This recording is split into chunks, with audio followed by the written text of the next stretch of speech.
Hello, Movies in the Bible here, and today I'm going to be doing yet another installment in the Books of Wisdom series, Proverbs 14.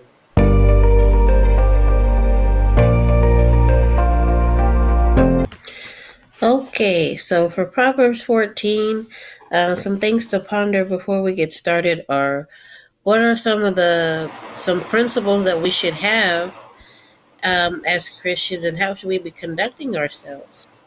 And what are some qualities of a good wife, and how she keeps her home? And what does it mean to be prudent, and how can we apply that prudence to our life? And being prudent is simply being a person of good judgment and character and discernment, no matter what we're doing. But with those thoughts in mind, let's get started with Proverbs 14. Okay, let's go ahead and start with reading the entire chapter, and then going back and studying all the verses line upon line. So, first, let's pray that we have a fruitful and meaningful discussion and study of the Word of the Lord, and that I may provide some insight to anyone who just so happens to be listening and watching. Um, I'm going to keep playing around with the format and setting of these, and I hope that I am not a distraction to the Word as we go through the study. So,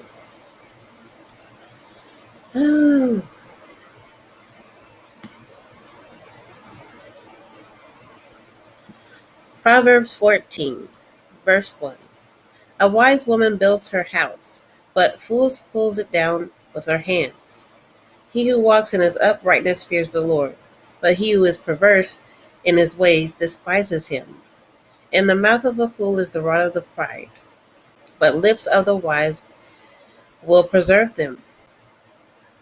Where no oxen are, the trough is clean, but much increase comes from the strength of an ox. A faithful witness does not lie, but a false witness utters lies. A scoffer seeks wisdom and does not find it, but knowledge is easy to him who understands. Go from the presence of a foolish man when you do not perceive him in the lips of knowledge. The wisdom of the prudent is to understand his way, but folly of fools is deceit. Verse 9. Fools mock at sin, but among the upright there is favor. The heart knows its own bitterness, and a stranger does not share its joy. The house of the wicked will be overthrown, but the tent of the upright will flourish. There is a way that seems right to a man, but in the end is the way of death. Even in laughter the heart may sorrow, and in the end of mirth may be grief. The backslider in heart will be filled with his own ways, but a good man will be satisfied from above. The simple believes in every word, but the prudent considers well his steps. A wise man fears and departs from evil, but a fool rages and is self-confident. A quick-tempered man acts foolishly, and the man of wicked intentions is hated. The simple inherit folly, but the prudent are crowned with knowledge. The evil will bow before the good, and the wicked in his gates of the righteous. Verse 20. The poor man is hated by his own neighbor, but the rich has many friends. He who despises his neighbor sins, but he who has mercy on the poor, happy is he. Do they not go astray who devise evil? But mercy and truth belong to those who devise good. In all labor there is profit, but idle chatter leads only to poverty. The crown of the wise is their riches, but foolishness is of fools is folly. The truth witness delivers the soul, but deceitful witness speaks lies. In the fear of the Lord there is strong confidence, and his children will have the place of refuge. Fear of the Lord is in the fountain of life, to turn one away from the snares of death. In the multitude of people is king's honor, but their lack of people is the downfall of a prince. He who is slow to wrath has great understanding, but he who is impulsive exalts folly. The sound of the heart is life to the body, but envy is rottenness to the bones. He who oppresses the poor reproaches his maker, but he who honors him has mercy on the needy. The wicked is banished in his wickedness, but the righteous has refuge of death. Wisdom rests in the heart of him who has understanding, but what is the heart of fools is made known. Righteousness exalt a nation, but sin is a reproach to any people. A king's favor is towards a wise servant, but his wrath is against him who causes shame. All right, that was Proverbs 14 in its entirety. So now we're going to go through the verses line upon line. And if I pause, I'm just going to be doing my notes, looking at them, what I wrote down for this particular chapter. So, verses 1 through 3. I was reading from the New King James Version. In case I forgot to mention that. I thought I forgot. I think I forgot to mention that. But anyways, when it talks about here, it opens up, Solomon is talking about how a wise woman builds her house, but a foolish woman tears down her own house. And when thinking about this, in the context of the Bible, what would a wise woman, a wise wife, be doing to uplift and keep her home in order? Well, she would be fearing the Lord. She would be wise and teaching her children to be just that, and keeping her house in order, and just doing her the normal wifely duties of child rearing and keeping the house clean and tidy and her children well fed and all of that. Oops. So a wise woman is going to have a nice, well kept home, and everything's going to be in order. Versus the foolish woman who is essentially tearing up her home. Like we see too many stories and cautionary tales of this today, of how women are out here doing anything and everything but being in the home and taking care and raising their children by circumstance or whatever may have you. It's not really too much of an excuse, but there you have it. So I put this graphic up of how the house is unkept and in disarray, just to show an illustration of the contrast between the two. But in verse 2 we have here, it says that when you have a respect for God, you're going to want to be upright and right and doing the right thing that's going to be pleasing to the Lord. But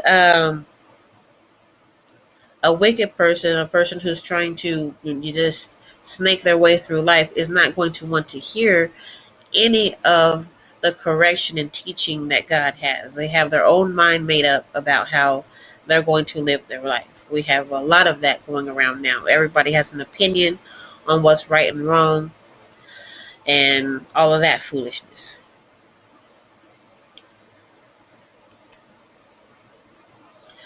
And then verse 4, there's a lot here. So I just put this verse by itself. Where there are no ox in the trough is clean, but much increase comes from the strength of an ox. So this is essentially talking about husbandry. What is husbandry? Essentially taking care of animals, if you don't know. So in the time that this was written, there was a lot of farming and farmland, and it was just I guess you could say like a metaphor or just a comparison to illustrate the point. And essentially, what I wrote down for Proverbs 4 is where there's no work, there's no fruit. And so, um, taking care of animals is hard work and a lot of times dirty work. But there's a lot of benefits that come from, having um, cows or oxen on your land. They help your land be tilled and grow, and so that you're able to plant whatever foods and things that you're going to have on your land, thus providing you with food and essentially wealth, whether you're breeding livestock or selling your crops or whatever the case, just in this context. Um, Versus, let's say you don't want to have animals. Let's say you don't want to do any of that hard, dirty work. Well, you're going to be, more likely to not have much of anything to harvest because you steered clear of the dirty work that comes with it. I guess a modern day example that I could use is simply this, like having instead of being at home cooking, like preparing the meals, washing the produce, preparing your meat, and then cooking, and then having those dishes left over. You simply want to go out to eat, have and not have to worry about any of that. So that's an example that I can use for verse 4. It's simply having a convenience of life versus you doing all the hard work and preparation for a meal or for a job. And insert here. But that's essentially what I got for verse 4. Verses 5 through 9. For that, um, these verses essentially speak to a person's character. And when you're fearing the Lord and trying to walk that righteous path, you're not going to be prone to lie, and you're going to want to uphold justice because God is just. And so and we have that mentioned in verse 5. And then we have in verse 6, a scoffer does not, you know, seeks wisdom and doesn't find it. What does that mean? So essentially, not everybody's going to find wisdom. Not everybody's going to be able to understand everything because they're not going about it in the right way. And that's essentially what Proverbs 6 is saying. So if you understand that there's a right way to attain any given thing, in this case wisdom, there's a certain way that you have to come to receive it humbly and wanting to be right, not just knowing to know something, not just having something to have it. Um, that's the best way I can explain that. And in verse 7, essentially it is saying this, that now if you come across someone that is not saying something right, that is being silly and foolish, and it doesn't have the correct information, stay away from them. You are the company in which you keep. So if you're around a bunch of foolish people making the wrong decisions, it's only a matter of time before you are influenced to do the same. Everybody has that sphere of influence, so stay away from them. Do-do-do-do. Yeah, that's all I have written for that one. And here I have, the wise person versus someone being silly. For verses 10 through 14, I put down a lot here because there's a lot here. Like, Proverbs is like really a treasure trove of wisdom and information, especially in this particular chapter. There's a lot here. So for these verses, I put down that each person, deals with what's going on with them in their heart differently. A lot of people put on a face to mask or hide what's going on. And at times, and even if you know the person, just be careful about how you approach them and what's going on with them, because they might not want to deal with what's going on. Um, or the Lord might be convicting them, and they may or may not want to deal with it at that particular time. So be sensitive to those that are going through something or seem off in some type of way. Um, what else did I put down here? And unless God, is revealing something to you to share or say to them, just be sensitive to people as they go through whatever's going on. And then once again, we have, how righteousness is always like the good guy that will always win. Righteousness is always going to be rewarded, and wickedness will always be put to shame for the rest of these verses. And then here in verse 14, I put down that when you're on the right and wrong path, and you're being convicted to choose between, and it's becoming difficult for you, that reflection and that backslider will justify themselves and what they're doing. But those that want to be right, they'll put it down, they'll let it go, and follow in the path that God would want them to. Verses 15 through 19. This is where that prudence comes in at. And essentially, we have here, when don't believe everything that everybody says. Do your own due diligence. Screen and vet the people that you're talking to and meeting. See how they're acting in different settings and situations, how they're responding and treating others. And so these verses again talk to being principled and having character, and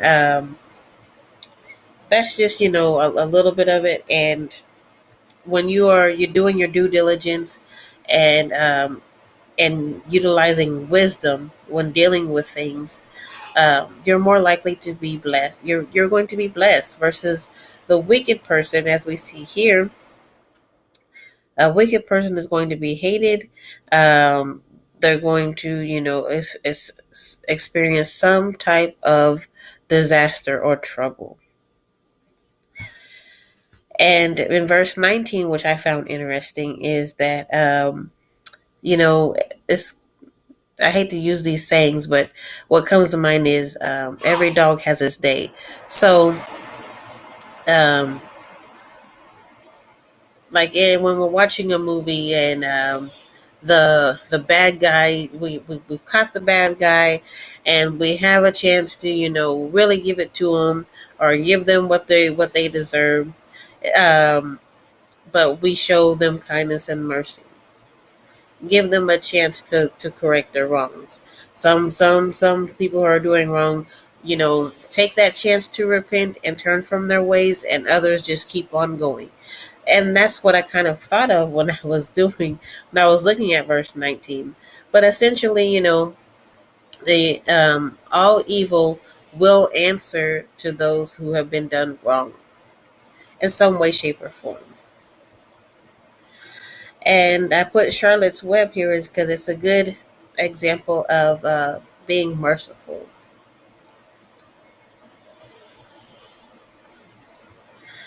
Verses 20 through 24. Everybody likes being around those who appear to have, status, wealth. Everybody wants to be around those that have something. Nobody wants to really be around those that have nothing, because we feel as though they have nothing to offer us or can better us. But here in verse 21, it warns about, it's kind of sinful to despise your neighbor. So we have to be careful in how we treat others, whether they be rich or poor. We're still supposed to have, that the character of kindness and gentleness and compassion towards all of us, to anyone. We're supposed to love our neighbors as we love ourselves. So just because you're seeing someone who's more bad off than you doesn't mean that you can turn your nose up to them. That's not the character that God is looking for us to have if we're on the righteous and holy path. Do do do do. Oh, and verse 22. There's no real, getting outwitting or out scheming God. So if you're devising to, get over in some type of way, come out on top in some type of scheming way that's not rooted in honesty and and forthrightness, you might be getting a little bit of something somewhere, but at the end of the day, you're not hiding anything from God. And in verse 23, wherever there's work, there's going to be a profit. And if you're doing, no matter what type of work it is, there's going to be some transaction between. But if you are essentially just doing a whole lot of talking and not doing, that that leads to a poor mentality, poor productivity, poor life, and essentially really monetarily poverty. Um, when I was reading the Matthew Henry's commentary for this, it talked about the Athenians and those in Greece that they loved to have conversation. They thought that sharing ideas would really elevate them and you know enrich them in some type of way, but it really didn't. Talk is just that, talk. You know, idle hands. But anyways, moving on from that, always it's good to discuss things, but at some point we got to start moving into action. But that's what I got out of verse 23. And then verses 25 through 31, essentially this is like a recap of everything that we literally just went over. um like literally almost to a T. So it's really just a recap of what we've already discussed for the chapter. It's just reiterating the same things. And verses 32 through 25, 35. Um, sorry. Um, it calls back to what we've already been studying about the path of righteousness versus wickedness. Those that are doing wicked things and are on that wicked path will essentially receive an eternal death, hell, versus those on the righteous path. It will lead to salvation and a reward and heaven. And wisdom, once again, it will adorn and bless those that have an understanding of it, and those that are foolish is they're known to be foolish. Like it's not hard to spot a fool. So that's essentially all for that.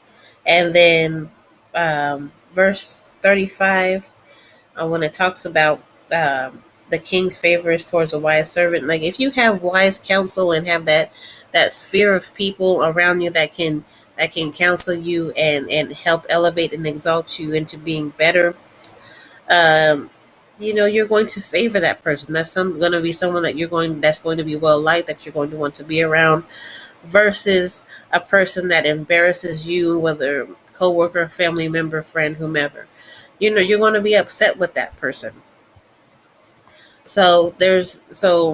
And that's essentially what I got from um, verse 35.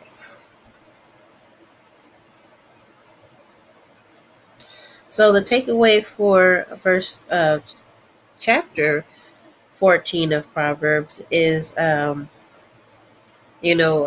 good a good wife will fear the Lord and keep to a holy and righteous path that we're learning about from Proverbs, and will keep her house and children in order, and have a focus of child rearing, and putting out children that are going to be well-rounded and productive citizens, not little terrors upon the earth. um, don't shy away from unpleasant work, as we saw in verse 4. And your principles and conduct matter when we're speaking and interacting with other people. Be principled. Don't lie for other people. Always be on the side of what's just and what's right. And being busy does not equal to being productive and working. But that's all I have for Proverbs 14. Um, Let me know what you guys learned and thought from this chapter, and I will see you in the next one. Bye bye.